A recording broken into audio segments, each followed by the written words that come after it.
Well, with the Hasbro layoffs that happen, without even something big happening, like say Baldur's Gate 3 selling millions of copies of the game and making a buttload of money for Hasbro through Larian Studios for the licensing deal that happened, well, it seems Baldur's Gate 3 is not even on the top 10 of games purchased this year. Well, that's right. We're going to look at the top 10 games that were purchased this year, where the sales numbers are, and maybe point out why the Larian Studio representatives from Wizards of the Coast were let go. Maybe this is one of the reasons why, just because the game didn't perform to what they wanted. Yeah, they say the game is the game of the year, but before we get into this, please do me a favor. Like, share, subscribe, do all those fun YouTube things, and tell me, how many copies did Baldur's Gate 3 actually sell this year? Let me know down below in the comments.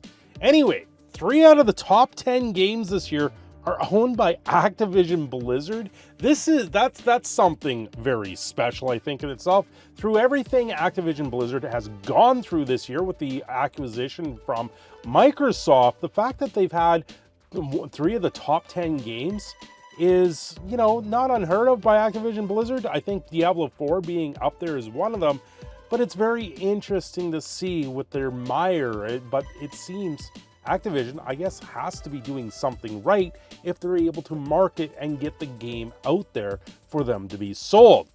Activision Blizzard continues its run as one of the most successful game publishers in 2023, thanks to a wide array of influential franchises. Activision Blizzard continued its run. Circana is a research company that releases a monthly chart showing the best-selling games to date in the United States. It should be noted that some platforms like Xbox and Nintendo Switch do not share digital sales numbers with Circana. This has been a great effect on games like Starfield due to many of the users playing through Game Pass. So while Circana list isn't completely accurate, it still sheds light on how most games are performing in the United States. I'm going to take a closer look at this. Well, this is from the Circana website, the top 10 video game sales. This is retail and digital, even though at the bottom here it does have a note saying digital sales not included, but they are saying retail and digital at the top here. This was for September 2023, and you have Starfield being at the top of the list. I believe it came out in September. Then Mortal Kombat 1, EA Sports FC 24, Madden NFL 24, Payday 3, NBA 2K24, The Crew, Armored Core 6, Hogwarts Legacy, which came out, I thought, July? Still on that top 10 list of games sold. And then Call of Duty Modern Warfare 2. But year to date, retail and digital, top 10 selling video games, Hogwarts Legacy is at the top of the list. Hogwarts Legacy right there at the top of the list. Next is The Legend of Zelda Tears of the Kingdom, which I believe they sold something like 13 million copies when you add in a little bit more. Okay, I see what this means. The Legend of Zelda version does not show the digital sales. Digital sales for Hogwarts Legacy are up there, right? So Legend of Zelda has that star saying digital sales were not part of that. I believe with digital sales, Legend of Zelda Tears of the Kingdom does leapfrog Hogwarts Legacy just by a little, because I believe they were 18 million as reported by Nintendo. Then you got Madden NFL 24, Diablo 4 being up there, Call of Duty Modern Warfare 2, Star Wars Jedi Survivor, Starfield, Mortal Kombat 1, Resident Evil 4, and MLB The Show 23. So all of these are up there. It's quite interesting, but we don't see Baldur's Gate. And this is probably why they were let go. They greenlit this project, and this project cost them $100 million to make this game, but it didn't make them enough money. It didn't come back. This would be why Hasbro let the team go.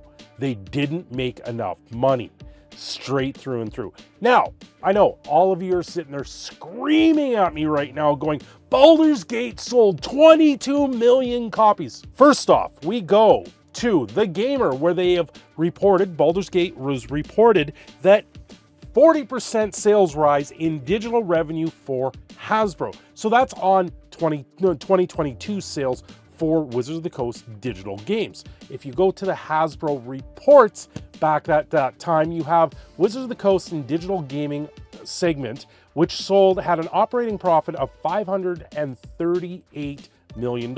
Let's step this up one more. Let's go back up here where their net revenues were for Wizards of the Coast and digital gaming is $1.325 billion. That's a lot of money. Hasbro is notorious for clumping things in together. But when we get into Magic the Gathering sold $1 billion in 2022. So Hasbro digital gaming sales then would be 325. That's also would be including Dungeons and Dragons. So let's go back to this for a minute. So you have 1.325, 123, 123. So that's $1.325 billion. Magic the Gathering alone sold $1 billion. So subtract $1 billion, right? You're left with $325 million. We're just gonna say that's all digital sales. We know it's not because it includes Dungeons and Dragons and any small products that Wizards of the Coast has put out in the last little bit, because it's Magic the Gathering, Dungeons and Dragons, Wizards of the Coast, and digital gaming revenue for the year of 2022. This is what Hasbro has reported. Now, we go to The Gamer, and they say that Baldur's Gate 3 rose the digital gaming by 40%.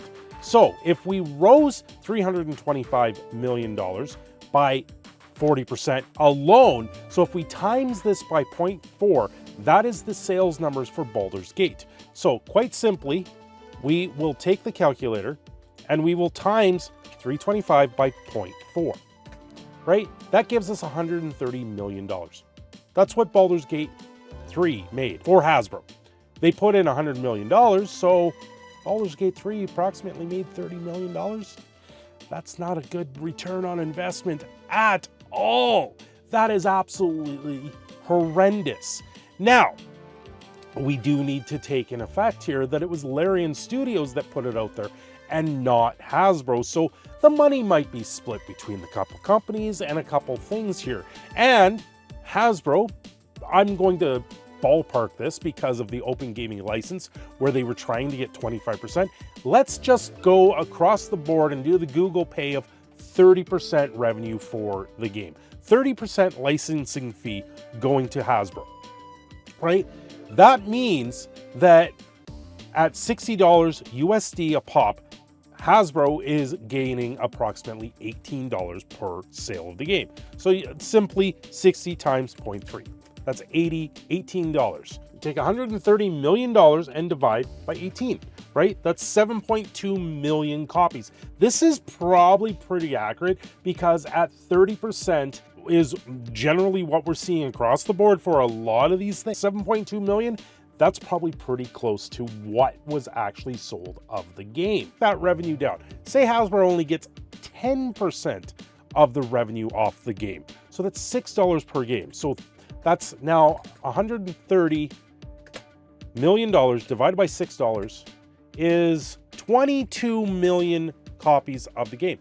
So is that what the price was that they went? So 21 million copies of the game? Did Hasbro only get $6 back per game? But then $100 million got spent on this game? So it's hard to say.